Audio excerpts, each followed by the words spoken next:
Di dalam ruangan laboratorium yang terang benderang, sebuah lengan robot bergerak di sepanjang rel logam di atas deretan tabung reaksi kaca. Sementara itu, sebuah monitor komputer di samping meja menunjukkan grafik yang terus diperbarui setiap beberapa detik. Di ruangan seperti ini, mesin menjalankan eksperimen ilmiah siang dan malam. Sementara perangkat lunak mempelajari hasilnya dan memutuskan eksperimen apa yang akan dilakukan selanjutnya. Kamera mengawasi tingkat cairan di dalam tabung. Pompa mendorong tetesan pelarut yang tepat melalui tabung plastik sempit, dan perangkat lunak di stasiun kerja memutuskan eksperimen apa yang harus dilakukan selanjutnya, berdasarkan hasil sebelumnya.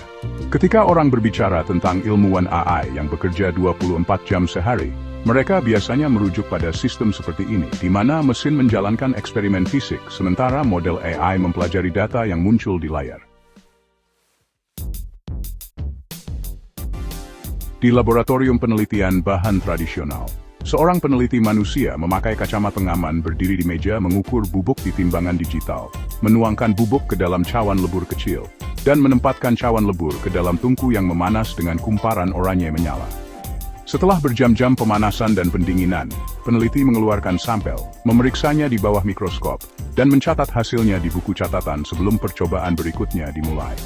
Setiap pengujian bisa memakan waktu setengah hari atau lebih, dan setiap kesalahan berarti mengulangi langkah yang sama lagi. Karena prosesnya lambat, tim peneliti kecil mungkin hanya menguji beberapa ratus kombinasi bahan dalam setahun penuh. Kecepatan itu menjadi hambatan serius ketika para ilmuwan mencari bahan baterai baru, paduan tahan panas, atau katalis yang meningkatkan peralatan industri. Tantangan menjadi jelas saat kamu membayangkan sebuah meja besar yang penuh dengan toples berisi bubuk yang berbeda-beda. Setiap toples diberi label simbol kimia, dan tersusun rapi di seluruh ruangan. Setiap campuran bubuk tersebut dapat menghasilkan bahan yang sedikit berbeda setelah dipanaskan dan didinginkan di dalam tungku. Bahkan dengan beberapa lusin bahan awal, jumlah kombinasinya cepat melonjak hingga jutaan. Tim peneliti manusia tidak dapat secara fisik mencampur dan menguji sampel sebanyak itu, sehingga para peneliti mengandalkan tebakan berdasarkan pengetahuan tentang campuran mana yang mungkin berhasil. Banyak kemungkinan menjanjikan tidak pernah diuji, hanya karena tidak ada cukup waktu dalam sehari untuk menyiapkan setiap sampel. Silakan berlangganan. Laboratorium otonom mencoba mengatasi hambatan itu dengan menghubungkan 3 sistem fisik dalam satu ruangan. Pertama, peralatan robotik menangani tugas-tugas fisik yang biasanya dilakukan teknisi, seperti memipet cairan, menimbang bubuk, dan memindahkan sampel antar mesin. Kedua, alat ukur seperti spektrometer, mikroskop, dan alat uji listrik merekam bagaimana setiap bahan berperilaku saat arus mengalir melaluinya, atau saat panas menyebar melaluinya. Ketiga, model AI yang berjalan di server terdekat, menganalisis data pengukuran, dan mengusulkan eksperimen berikutnya. Ketika lengan robot menerima instruksi di layar kontrolnya, lengan itu segera mulai menyiapkan sampel berikutnya tanpa menunggu peneliti manusia kembali keesokan paginya. Contoh bagus dari pendekatan ini ada di Lawrence Berkeley National Laboratory, di mana sistem otomatis yang dikenal sebagai platform percepatan material menggabungkan penanganan sampel robotik dengan perangkat lunak analisis AI. Di dalam fasilitas itu, rak-rak berisi wadah tertutup menyimpan ribuan bahan kimia, sementara dispenser robot mengukur jumlah yang sangat kecil dan mengirimkannya ke nampan reaksi. Saat setiap nampan bergerak di sepanjang konveyor ke stasiun analisis, kamera dan sensor menangkap data tentang struktur kristal, konduktivitas, atau stabilitas termal. Informasi tersebut mengalir melalui kabel jaringan ke kluster komputer, yang memperbarui model yang memprediksi kombinasi mana yang mungkin menghasilkan elektroda baterai yang lebih kuat, atau bahan semikonduktor yang lebih cepat. Upaya penelitian besar lainnya sedang berlangsung di Argonne National Laboratory, di mana jalur berkas otomatis menghubungkan peralatan pengukuran berkekuatan tinggi ke jadwal eksperimen yang dikendalikan AI. Sebuah tempat sampel robot menggeser wafer material tipis ke dalam sebuah ruangan, di mana seberkas cahaya sempit memindai struktur kristal. Setiap pemindaian menghasilkan gambar detail di monitor besar di ruang kontrol, menunjukkan pola-pola yang mengungkapkan bagaimana atom-atom tersusun selama sintesis.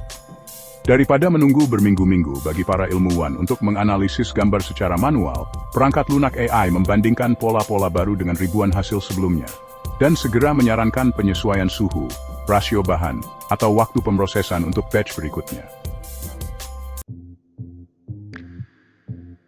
Perbedaan kecepatannya jadi jelas banget kalau kita bandingkan siklus penelitian biasa dengan yang otomatis.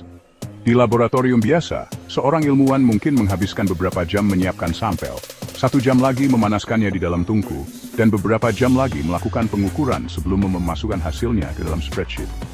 Di lab otonom, sistem robotik menyiapkan sampel dalam hitungan menit. Program tungku mulai secara otomatis dan data pengukuran langsung masuk ke database. Begitu data muncul di layar, algoritma AI mengevaluasi apakah bahan tersebut memenuhi sifat yang diinginkan, seperti konduktivitas listrik atau kekuatan mekanik, dan langsung meluncurkan percobaan berikutnya. Mesin yang bekerja sepanjang waktu menimbulkan tantangan teknis baru yang terlihat di lantai laboratorium. Pompa harus mengalirkan cairan dengan volume yang tepat. Selang dan katup perlu kalibrasi terus-menerus untuk mencegah penyimpangan. Lengan robot harus menggenggam baki sampel yang rapuh tanpa menjatuhkannya ke bangku baja di bawah.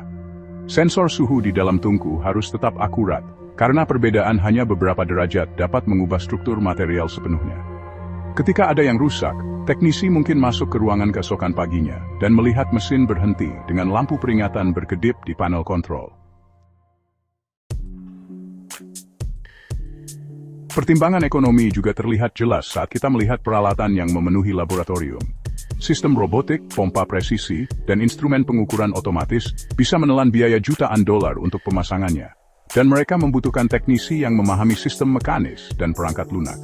Namun, setelah peralatan berjalan dengan baik, ia dapat melakukan ribuan percobaan setiap bulan tanpa henti, bahkan di akhir pekan atau hari libur. Operasi yang terus-menerus ini memungkinkan tim peneliti untuk menjelajahi lebih banyak bagian dari ruang pencarian kimia daripada yang bisa dilakukan oleh sekelompok kecil mahasiswa pasca sarjana yang bekerja pada jam kerja biasa.